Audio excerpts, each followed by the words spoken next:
जय हिंद दोस्तों। स्वागत है आप सबका स्लीपी क्लासेस के यूट्यूब चैनल पे। मैं उम्मीद करता हूं आप सब बहुत बहुत बढ़िया होंगे। तो दोस्तों आज है 8 मार्च और आज के दिन दोस्तों हम 3 इंपॉर्टेंट एडिटोरियल्स डिस्कस करेंगे, हिंदू में से और इंडियन एक्सप्रेस में से, क्योंकि आज वुमेन्स डे है। तो इंटरनेशनल वुमेन्स डे के मौके पे काफी एडिटोरियल कवरेज भी रही है इस इशू को लेकर न्यूज़पेपर्स में। तो 2 आर्टिकल्स जो हम डिस्कस करेंगे वुमेन एम्पावरमेंट ओरिएंटेड होंगे। तो वुमेन एम्पावरमेंट हमारे GS1 का टॉपिक बन जाता है। और एक एडिटोरियल हम डिस्कस करेंगे, सी राजा मोहन ने लिखा है इंडियन एक्सप्रेस में। तो इंटरनेशनल रिलेशंस ओरिएंटेड जो है वो GS2 का कंपोनेंट बन जाता है। दोस्तों तो ये दोनों आर्टिकल जो वुमेन एम्पावरमेंट के हैं, तो मैंने दोनों के लिए क्वेश्चन नहीं डाला, सिर्फ एक के लिए क्वेश्चन डाला है। राइट, तो टोटल इन 3 एडिटोरियल्स के हम 2 question at the end of the editorial discuss करेंगे। ठीक है जी, चलिए। तो दोस्तों शुरू करते हैं अपनी चर्चा के साथ। आज पहला आर्टिकल है democracy for her, written by S Y Quraishi जो है फॉर्मर चीफ इलेक्शन कमिश्नर रह चुके हैं। अब बात यहां पे करते हैं कि साउथ एशिया में बहुत एक इंटरेस्टिंग यहां पे इन्होंने पिक्चर एक सामने रखी है कि अगर हम साउथ एशिया की बात करें, अब साउथ एशिया में हम देखते हैं इंदिरा गांधी थे, प्राइम मिनिस्टर थे इंडिया के। राइट, हम शेख हसीना की बात करें, खालिद जिया की बात करें जो कि बांग्लादेश के प्राइम मिनिस्टर रह चुके हैं। राइट, उसके बाद हम बात करें बेनजीर भुट्टो के जो पाकिस्तान के प्रेसिडेंट रह चुके हैं। तो हम देख रहे हैं कि साउथ एशिया में स्ट्रॉन्ग रीजनल वुमेन लीडर्स तो हैं, लेकिन जो औरतों की कंडीशन है सोसाइटी में, जो उनके तरफ देखने का नजरिया है, वो अभी भी ज्यादा उसमें सुधार नहीं आया है। अगर हम साउथ एशियन रीजन की बात करें तो आज चलो हम 75 ईयर्स हो चुके हैं इंडिया को इंडिपेंडेंट हुए को, और इंडिया इकलौती ऐसी कंट्री है पूरे साउथ एशियन रीजन में जहां पे डेमोक्रेसी इतने सालों के लिए स्टेबल रह चुकी है। और उसके बावजूद कुछ ना कुछ कमियां हैं कि अगर हम पॉलिटिकल लेवल पे अगर हमने स्ट्रॉन्ग रीजनल लीडर्स देखे हैं, चाहे हम ममता बनर्जी की बात करें, चाहे हम सोनिया गांधी की बात करें, चाहे हम जयललिता की बात करें, लेकिन उसके बावजूद औरतों की कंडीशन सोसाइटी में क्यों नहीं उनमें सुधार आ रहा?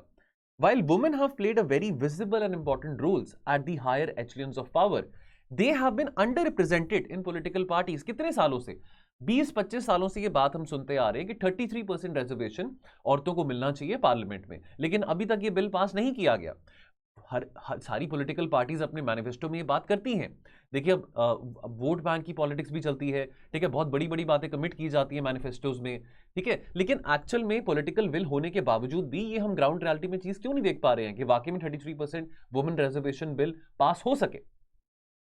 तो इलेक्टोरल रिप्रेजेंटेशन की बात करें तो यहाँ पे कुछ फाइंडिंग्स आ जाती हैं। देखिए दोस्तों, यहाँ पे जो फैक्चुअल चीजें यहाँ पे कोटेड है ना, यहाँ पे जो रिपोर्ट्स की जो फाइंडिंग्स यहाँ पे कोटेड है, इसको जरूर देखिए। वैसे तो वुमेन एम्पावरमेंट GS1 का टॉपिक है, लेकिन इसको आप एसए में भी इस्तेमाल कर सकते हैं। ये जो कंटेंट आप एसए में भी यूटिलाइज कर सकते हैं। तो ये जो रैंकिंग्स हैं, ये जो रिपोर्ट्स हैं, इसको जरूर कोट कीजिएगा।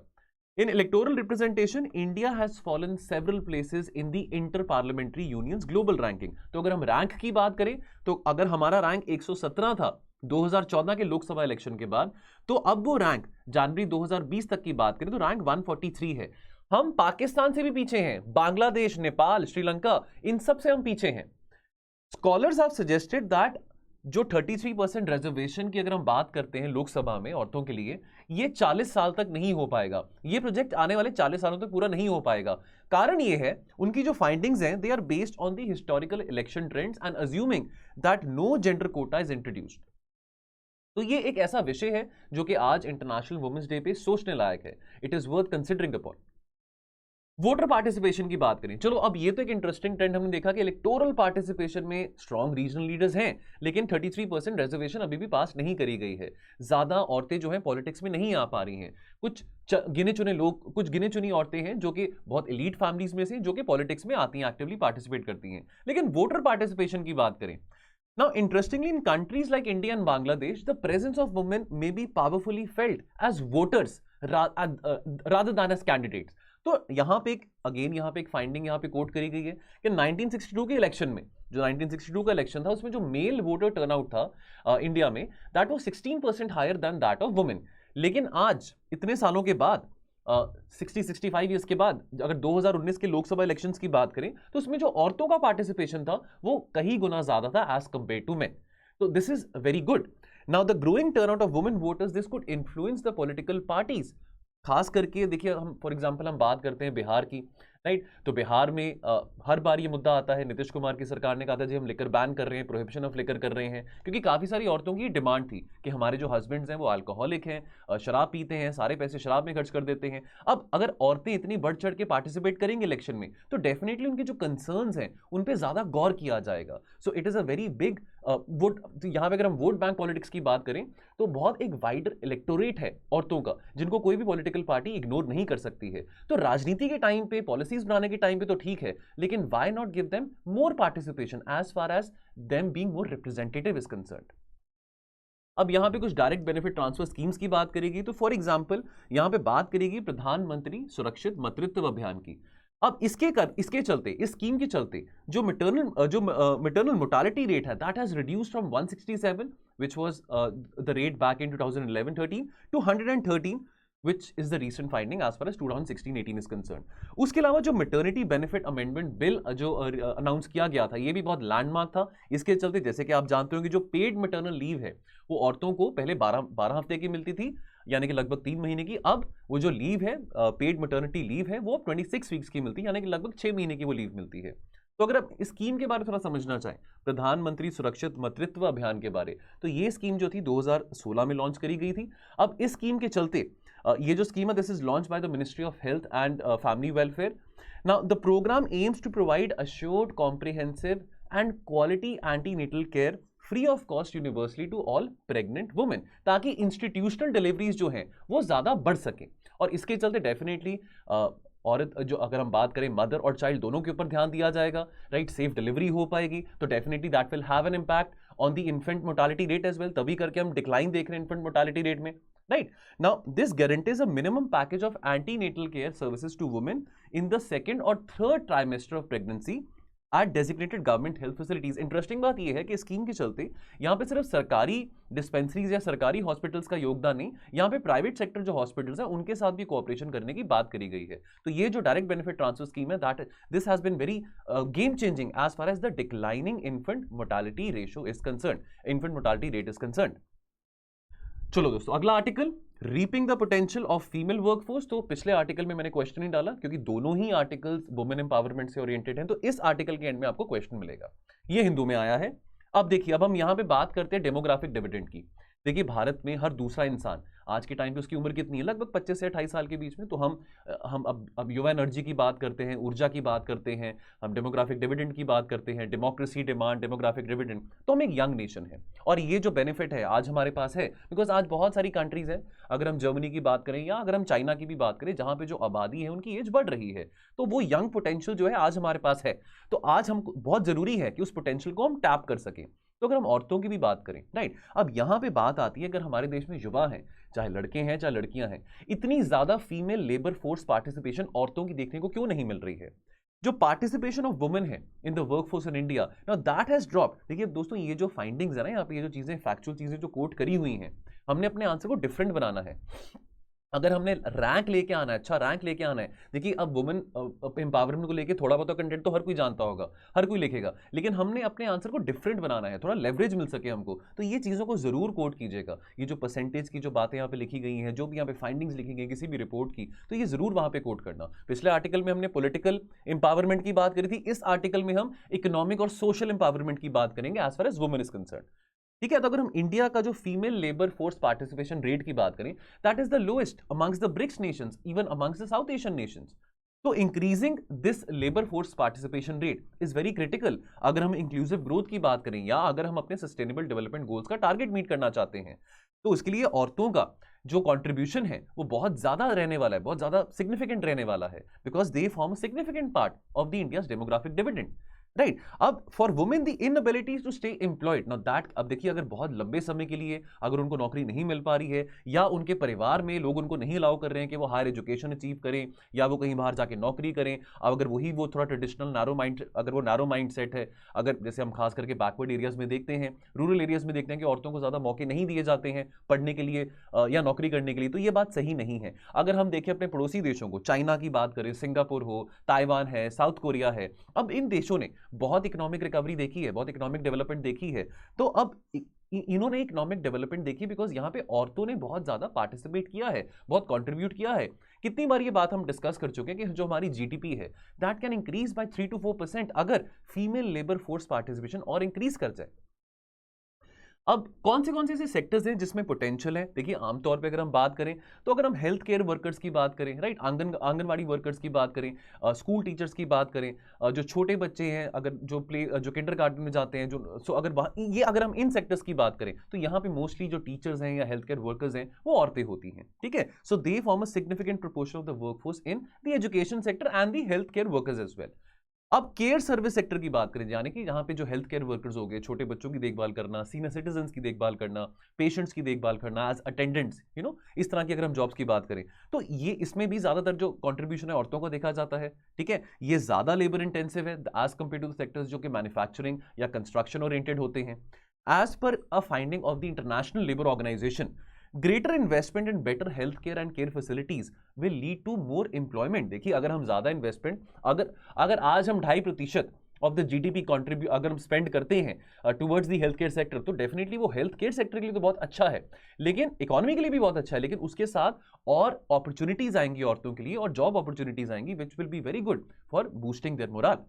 Now investing in the care economy has the potential to generate around about 69 million jobs in India by 2030. So that's quite a lot. तो कितनी सारी औरतों को यहाँ पे रोजगार मिल सकता है। अब कुछ नए सेक्टर्स जो है, इमर्जिंग सेक्टर्स की बात करें जहां पे औरतों का बहुत सिग्निफिकेंट रोल आने वाले टाइम में रहेगा और आज के टाइम पे भी है। अब यहाँ पे गिग इकोनॉमी की बात आ जाती है। अब गिग इकोनॉमी की बात करें यानी कि जो प्लेटफॉर्म बेस्ड सेक्टर्स हैं, फॉर एग्जांपल हम ओला की बात करें, उबर की बात करें, स्विगी हो गया, जोमेटो हो गया, तो इसमें जो डिलीवरी एजेंट्स होते हैं, देखिए अब यहाँ पे आपको डिलीवरी बॉय बनने के लिए या डिलीवरी गर्ल बनने के लिए, या अगर आपको उबर चलानी है, आपने आप कोई गाड़ी चलानी है, बाइक चलानी है, राइट, अगर आपने टैक्सी अपनी हायर करनी है, तो यहाँ पे कोई ये रिक्वायरमेंट तो नहीं है कि आपने एमबीए करी हो या आपने एमफिल करी हो, ठीक है। इसमें ज्यादा डिफिकल्ट एंट्री बैरियर्स भी नहीं होते हैं और साथ के साथ देखिए अब इसी बहाने एटलीस्ट मिनिमम 15, 20, 25 हज़ार की नौकरी भी मिल जाती है, ठीक है। तो कितनी अच्छी बात है। अब इसमें यह भी नहीं है कि आपको एमबीए करनी है, कोई 8वीं पास है, कोई 10वीं पास है, कोई 12वीं पास है, लेकिन मेन बात यहाँ पे क्या है कि ये जो सेक्टर्स हैं ये हेल्प कर रहे हैं खास करके लोगों की एस्पिरेशन मीट करने के लिए, खास करके जो बच्चे रूरल एरियाज में रहते हैं, तो चाहे वो लड़के हैं चाहे वो लड़कियां हैं, ठीक है। Now the ILO global survey, the international labour organisation का जो ग्लोबल सर्वे था 2021 का, दैट नोटेड दैट जो औरतें हैं, खास करके औरतों की बात करें जो अभी वर्क फ्रॉम होम चल रहा है पिछले 2 सालों से पैंडेमिक के चलते, या अगर उनकी जॉब्स में थोड़ी फ्लेक्सिबिलिटी है, तो फॉर एग्जांपल अगर मान लीजिए कोई अगर लेडी है तो मान लीजिए वो शाम को जोमेटो डिलीवरी वाले का काम करते हैं, राइट, अगर मान लीजिए जोमेटो या स्विगी का जो फूड डिलीवरीज है उसमें वो शाम को काम करते हैं, तो दिन में अगर वो कुछ और भी काम कर रहे हैं, ठीक है, दिन में अगर वो कोई पढ़ाई कर रहे हैं या अपनी फैमिली का देखभाल कर रहे हैं, तो शाम के टाइम वो ये वाला काम भी कर सकते हैं, फ्लेक्सिबिलिटी आ जाती है। अब जितनी फ्लेक्सिबिलिटी रहेगी उतना बेहतर है, ठीक है, उतनी ज्यादा इंपावरमेंट फील होती है। अब ये जो डिजिटल प्लेटफॉर्म्स हैं, अब हम डिजिटल इंडिया की बात करते हैं, डिजिटाइजेशन की बात करते हैं, पिछले 2 सालों से हर चीज ऑनलाइन चल रही है, ठीक है, पैंडेमिक के चलते तो ये जो डिजिटल डिवाइड है कई कई जगह पे तो बहुत इंक्रीज भी हुआ, लेकिन कई कई जगह पे बहुत कम भी हो गया है। Now these digital platforms they allow to work remotely and are in principle accessible to men and women in any location. तो अब पॉलिसीज एंड मेजर्स की अगर यहां पे बात करें, देखिए अब यहां पे और ज्यादा अपॉर्चुनिटीज बनानी पड़ेंगी ताकि हम बच्चियों को, खास करके जो प्राइमरी या सेकेंडरी एजुकेशन अभी अचीव कर रही हैं, कि कैसे उनको और अपॉर्चुनिटीज मिल सके कि वो हायर एजुकेशन भी अचीव कर सके। अब इसके लिए बिहेवियरल चेंज भी बहुत जरूरी है, माइंडसेट बदलना भी बहुत जरूरी है, बिकॉज बहुत सारे पेरेंट्स हैं खास करके रूरल एरियाज में जो नहीं अलाउ करते कि उनकी बेटी जो है 8वीं क्लास के बाद कहीं जाके पढ़े या कोई बड़े एग्जाम की तैयारी करे या सरकारी नौकरी में जाए। तो ये माइंडसेट बदलने की बहुत जरूरत है, तो फैमिलीज को मोटिवेट करना बहुत जरूरी है, ठीक है, ताकि हम इंसेंटिवाइज कैसे कर सकते हैं, स्कॉलरशिप्स के थ्रू। अब बेटी बचाओ बेटी पढ़ाओ योजना की बात करते हैं, कितनी सारी स्कीम्स हमने निकाली हैं, तो इन स्कीम्स को और प्रमोट करना, इसकी अवेयरनेस और बढ़ाना बहुत जरूरी है, ठीक है। और अगर पेरेंट्स को इस बात का डर लगता है कि भी वो कैसे इतनी दूर स्कूल में जाएंगे, कॉलेज में जाएंगे, तो सरकार को कोशिश करनी चाहिए कि कैसे ट्रांसपोर्ट फैसिलिटीज दी जा सकती हैं बच्चों के लिए, कि वो अपनी एजुकेशन में उनको कोई हिंड्रेंस ना आए, कोई बैरियर ना आए, ताकि अगर वो शाम को भी वापस आ रहे हैं अपने घर में तो उनको कोई ट्रांसपोर्टेशन का इशू ना हो, ठीक है। स्किल ट्रेनिंग पे एम्फसाइज करना चाहिए, स्किल डेवलपमेंट पे एम्फसाइज करना चाहिए, खास करके जो भी नए जो सेक्टर्स हैं, फॉर एग्जांपल अगर हम पीएलआई स्कीम की बात करें, प्रोडक्शन लिंक्ड इंसेंटिव स्कीम की बात करें, तो अगर हार्डवेयर मैन्युफैक्चरिंग है, राइट, या सेमीकंडक्टर चिप मैन्युफैक्चरिंग की बात करें, इन तरह के सेक्टर्स में भी कैसे हम स्किल इंपार्ट कर सकते हैं लड़कों को भी और खास करके लड़कियों को भी। For India to reap the potential of the efficient female labor force participation, it requires a consistent dialogue and engagement with the state government. तो यहाँ पे कोऑपरेटिव फेडरलिज्म की बात आ जाती है। तो इसमें state government, central government, skill training centres, private sector, civil society organisation, सबके योगदान की बहुत ज्यादा क्रिटिकल नीड है। क्वेश्चन क्या बनता है, इन्यूमरेट कंस्ट्रेंट्स यानी कि रुकावटें coming in the way of female labour force participation. How can, ये एक पार्ट है क्वेश्चन का। दूसरा पार्ट क्या है, how can gig and platform sectors, how can they serve as an effective strategy to strengthen the FLFP. FLFP यानी कि female labour force participation. तो 250 शब्दों में इसको आप कमेंट कर सकते हैं। चलिए दोस्तों, लास्ट एडिटोरियल आज का written by the great C Raja Mohan, international relations के जाने माने ऑथर हैं ये। Revisiting the dead trends in Asia, क्या बात कर रहे हैं इस एडिटोरियल में। जो रशिया यूक्रेन की तो बहुत बातें हो गई हैं, उसी कंटेक्स्ट में बात यहां पे करेगी कि एशिया के लिए क्या चिंताएं हैं। देखिए, अब रशिया यूक्रेन की लड़ाई चल रही है। अब रशिया के जो फॉरेन मिनिस्टर्स हैं, सर्गे लाव्रोव, उन्होंने तो कह दिया बहुत सीधा साधा कि देखिए, अगर कोई ये तीसरा विश्व युद्ध हुआ, अगर तीसरी वर्ल्ड वॉर हुई, तो वो न्यूक्लियर वॉर होगी भैया। अब ये न्यूक्लियर वॉर का नाम सुन के बहुत सारे देश डरे हुए हैं। अगर हम यूरोप की बात करें, अब ये यूक्रेन और रशिया के मुद्दे से अगर हम जो देख रहे हैं, जो सिचुएशन अनफोल्ड हो रही है पिछले 2 हफ्ते से, इससे इंडिया के पास क्या है सीखने को, एशिया के पास क्या है सीखने को, ये बात यहां पे डिस्कस करी गई है। तो यूरोप का जो भी फोकस है वो अभी इस बात के ऊपर नहीं है कि चलो रशिया तो अपना एग्रेशन दिखा रहा है यूक्रेन में, राइट, रोज कहीं ना कहीं किसी सिटी में बॉम्बिंग हो रही है, और जो खतरा है वो न्यूक्लियर वेपन्स का नहीं है। खतरा किस बात का है कि कैसे जो डेटरेंस है, कैसे जो कैपेसिटी है to deal with this problem, to deal with the likelihood of nuclear war. चलो रशिया के पास जितने मर्जी न्यूक्लियर वेपन्स हो, वो यूरोपियन यूनियन का, उसको इस बात का, यूरोपियन यूनियन की कंट्रीज को इस बात करना कंसर्न नहीं है। अपनी रिटेलिएशन की बात यहां पे आती है, डेटरेंस की बात आती है कि कैसे अपनी डेटरेंस को बढ़ा के, हम कितनी बार बात कर चुके कि यूरोपियन यूनियन का कोई एफिशिएंट कलेक्टिव सिक्योरिटी आर्किटेक्चर नहीं है। European union still dependent on America. Now the widely discuss prospect, अभी यहां पे जैसे रशिया अब यूक्रेन के ऊपर अग्रेशन दिखा रहा है, तो चाइना की अगर हम बात करें तो चाइना भी अखंड चाइना होने का सपना देखता है कि ताइवान, हांगकांग, साउथ चाइना सी में दर्जन आइलैंड्स कैसे मैं एक्वायर कर सकता हूं। और चाइना का मिलिट्री अग्रेशन देख के तो हम सब देख रहे हैं पिछले 1 साल में कितनी ज्यादा फोकस अमेरिका का बना हुआ था इंडो पैसिफिक रीजन में। साउथ चाइना सी में अलायंसेस बन रहे थे, क्वाड है, ऑकस है, रेसिप्रोकल एक्सेस एग्रीमेंट है बिटवीन जापान एंड ऑस्ट्रेलिया। अब जो रशिया यूक्रेन का मुद्दा चल रहा है, इससे अब लोगों को चिंता ये हो रही है कि कल को चाइना भी इस तरह का एग्रेशन ताइवान में दिखाए। ठीक है, अब देखिए, चाइना के लिए धक्का करना, चाइना के लिए दादागिरी दिखाना कोई नई बात तो नहीं है। ठीक है, तो जी जिनपिंग भी उतना ही अल्फा है जितने व्लादिमीर पुतिन है। ठीक है, China has been nibbling away at the territories of its neighbours, whether it was in the South China Sea, या चाहे वो पिछले 2 साल से हमारे साथ इंडिया के साथ जो डिस्प्यूट है एलएसी के क्रॉस, तो चलो हमारे साथ डिस्प्यूट 70 साल से चलता आ रहा है। तो चाइना जो है वो शाय वे नहीं करेगा अग्रेशन दिखाने के लिए। This is a concern not only for Taiwan, not only for Japan, but also for India. और वैसे भी हम देख रहे हैं कि अमेरिका की जो अटेंशन है, अमेरिका का फोकस सारा का सारा इंडो पैसिफिक से शिफ्ट होकर कहां जा चुका है, यूरोप में जा चुका है। सिग्निफिकेंस ऑफ ताइवान की बात करें तो देखो दोस्तों, ताइवान जो है, this is far more important for Asian and global security than Ukraine is for Europe. क्यों? बिकॉज जहां पे ये लाई करता है, तो ये लाई करता है वेस्टर्न पैसिफिक रीजन में, right, and this straddles the sea lines of communication. कितना सारा ट्रेड इस रीजन से होता है, राइट, और ये बहुत ही डायनेमिक इकोनॉमिक एरिना में आता है, बहुत जियो स्ट्रेटेजिकली बहुत एक इंपॉर्टेंट सिचुएशन पे, एक लोकेशन पे लाई करता है ये। It is the main source of silicon chips in the world. कितना ट्रेड यहां से हो रहा है, कितना ऑयल यहां से एक्सपोर्ट हो रहा है। तो इस करके अगर ये एरिया अगर चाइना एक्वायर करता है, अज्यूमिंगली किसी किस्म का एग्रेशन दिखा के, जैसे रशिया यूक्रेन पे दिखा रहा है, so this is a concern not only for the south east Asian region but for the whole global economy. Now when China conquers Taiwan, this will dramatically transform the geopolitics of Asia. ठीक है, अब जब Russia ने invade किया था Ukraine में, तो अगर हम 2014 की भी बात करें, जब क्रीमिया का एनेक्सेशन हुआ था, तो जो जापान के जो प्राइम मिनिस्टर थे शिंजो आबे, उन्होंने इस बात की चिंता जताई थी। तो शिंजो आबे ने यह कहा था कि अमेरिका जो है वो कमिटमेंट जो है दिखाए ताइवान को डिफेंड करने के लिए। तो शिंजो आबे ने ये जो पॉसिबिलिटी है, ये कितने साल पहले ही फोर्सी कर ली थी कि अगर आज रशिया ऐसा अग्रेशन यूक्रेन पे दिखा रहा है, तो कोई हैरानगी की बात नहीं होगी कि कल को चाइना भी इस तरह का अग्रेशन ताइवान के ऊपर दिखाए। अब जो करंट यूएस पॉलिसी है, उसमें कहीं एक्सप्लिसिटली मेंशन नहीं है कि भाई जो हमारी आर्मी है, हमारी जो आर्म फोर्सेज हैं, अब देखिए ताइवान तो नेटो का हिस्सा नहीं है, दूर दूर से कहीं पे भी किसी एंगल से नेटो का तो कोई लिंक नहीं बना ताइवान का। ठीक है, तो आज के टाइम पे तो अमेरिका की आर्मी तो यूक्रेन की भी मदद नहीं कर रही है, तो नेटो तो कहाँ गया। बहुत बड़ी बड़ी बातें हो रही थी कि जी यूक्रेन की मर्जी है, वो नेटो में आना चाहे ना आना चाहे, ओपन डोर पॉलिसी है। ठीक है, तो आज के टाइम पे तो America no fly zone declare करने से भी कतरा रहा है, कह रहा है कि भाई हमने नो फ्लाई जोन डिक्लेयर कर दिया वहां पे, तो फिर वर्ल्ड वॉर 3 हो जाएगी। चलो वो एक सेपरेट टॉपिक आ गया नो फ्लाई जोन का, लेकिन the fact of the matter is कि यूएस की जो मिलिट्री पॉलिसी है, उसमें कहीं भी कंक्रीटली ये नहीं लिखा हुआ कि हम ताइवान को डिफेंड करेंगे। चाइना ने बहुत कैटेगोरिकली बात कही हुई थी चाइना ने ये कहा था देखो जो ताइवान है वो हमारा ही है, ठीक है, तो ताइवान जो है it's very much a part of China, तो वो जो वन कंट्री टू सिस्टम्स वाली जो पॉलिसी है, तो चाइना ने ये भी कहा था कि अगर किसी कंट्री ने सेपरेट डिप्लोमेटिक रिलेशंस बनाने हैं ताइवान के साथ तो वो हमारे साथ डिप्लोमेटिक रिलेशन सारे के सारे तोड़ देगा, ठीक है। तो अब यूएस अब कैटेगोरिकली ये भी नहीं कर सकता कि ताइवान को डिफेंड करे अगर मुसीबत पड़ती है, लेकिन ये बात शिंजो आबे ने रिक्वेस्ट करी थी उस टाइम पे 2014 में बाराक ओबामा को कि अगर ऐसी मुसीबत आती है तो आप प्लीज ताइवान की हेल्प जरूर करना। अब अमेरिका की न्यूक्लियर अम्ब्रेला की बात करें, अब जितने ईस्ट एशियन नेबर्स हैं चाइना के, अगर हम बात करें साउथ कोरिया की, ताइवान की, जापान की, तीनों की नहीं बनती चाइना के साथ, ठीक है, बहुत डिस्प्यूट्स हैं साउथ चाइना सी में भी। अब इसके चलते सवाल ये खड़ा उठता है, देखिए अब जापान ने तो हिरोशिमा नागासाकी के बाद देख लिया, सबक देख लिया न्यूक्लियर वॉर का क्या होता है ना, तो उसके बाद जापान का जो फोकस था वो ज्यादा पीस ओरिएंटेड था। जापान ने कहा कि भैया हमको कोई लड़ाई से कुछ लेना देना नहीं है, हम पीस चाहते हैं, शांति चाहते हैं, किसी किस्म के वेपन्स हमने नहीं बनाने हैं।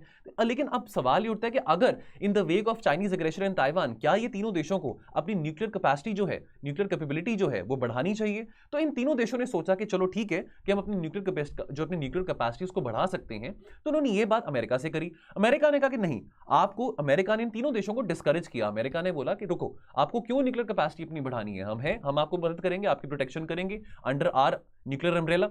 Now but there is a growing concern in this region, in the east Asian region, that whether जो अमेरिका का न्यूक्लियर अम्ब्रेला है क्या वो एफिशिएंटली काम कर पाएगा amidst the rapidly growing nuclear cloud of China? क्या अमेरिका वो प्रोटेक्शन दे पाएगा? अगर आज के टाइम पे चाइना की बात करें, militarily, economically, scientifically, nuclear power की बात करें, तो China has seen a big rise. Now although Taiwan, south Korea and Japan, उनकी खुद की भी बहुत ज्यादा, ठीक है, अगर हम टेक्नोलॉजी की बात करें, R&D की बात करें, तो यहां भी कोई कमी नहीं है, दे हैव सिग्निफिकेंट टेक्नोलॉजीज। लेकिन अभी न्यूक्लियर आर्सेनल बिल्ड करना इन तीनों देशों के लिए वो थोड़ा खतरे वाली बात हो सकती है, रिस्की हो सकता है। पहली बात तो इससे चाइना को शक होगा, चाइना और अग्रेसिव होगा, और दूसरी बात अमेरिका नाराज होगा। जब अमेरिका ने कहा था जी मैं आपको प्रोटेक्ट करूंगा अंडर द न्यूक्लियर अम्ब्रेला, तो आप क्यों अपना न्यूक्लियर आर्सेनल बढ़ा रहे हो? तो इस करके ये बहुत डिलेमा वाली सिचुएशन है जापान, कोरिया और ताइवान के लिए।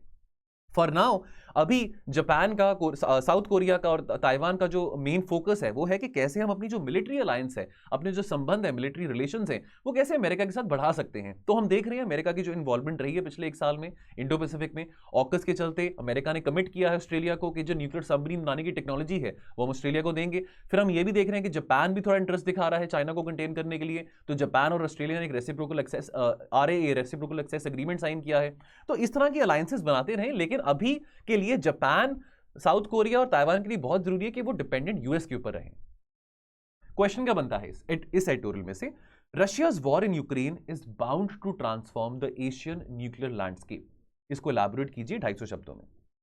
चलिए, सो दोस्तों ये थे आज के 2 एडिटोरियल्स। तो दोस्तों इन दोनों क्वेश्चंस को आप चाहे कमेंट कर सकते हैं, चाहे तो किसी एक क्वेश्चन को कमेंट कर सकते हैं। वी वर्किंग अपॉन इट, हम देखेंगे कुछ ना कुछ बहुत जल्दी आपको इसका अपडेट देंगे। अगर हम कोई टेलीग्राम ग्रुप लेके आ सकते हैं, क्योंकि कुछ बच्चों ने कहा था कि वो यूट्यूब पे कमेंट नहीं कर पा रहे, वो आंसर लिख के वो PDF शेयर करना चाहते हैं टेलीग्राम ग्रुप पे, तो we are working on it. जब भी ये ग्रुप फंक्शन होता है वी डेफिनेटली इन्फॉर्म यू। तो तब तक लिए दोस्तों you are more than welcome कि आप यूट्यूब के कमेंट सेक्शन में इनको कमेंट कर सकते हैं। बाकी ये था आज का एनालिसिस, मिलेंगे कल और एनालिसिस के साथ। तो आप अपना ध्यान रखिए और पढ़ते रहिए। थैंक यू सो मच, जय हिंद।